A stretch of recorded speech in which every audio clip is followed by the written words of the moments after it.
College முடிச்சுட்டு evening bus ஸ்டாண்ட்ல நின்றுட்டு இருக்கும்போது பஸ் ஸ்டாண்ட்ல நின்றுட்டு இருந்தேன். ஒரு ப்ராப்பரா ஃபுல் ஃபிளெஜ்டு ட்ரெஸ்ல தான் இருந்தேன். பட் ஒரு ஒரு 43-44 வயசு இருக்கும் அந்த அங்கிளுக்கு.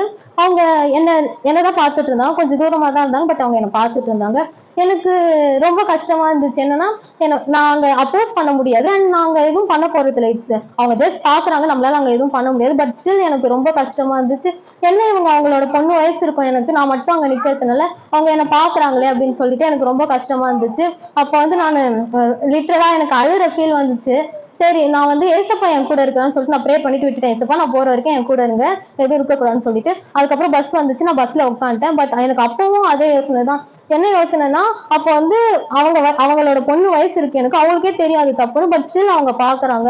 அப்போ அது தப்புன்னு தெரிஞ்சுமே அவங்க வந்து பாக்குறாங்களே அப்படின்னு சொல்லிட்டு அதை பத்தி நினைச்சிட்டே இருக்கும்போது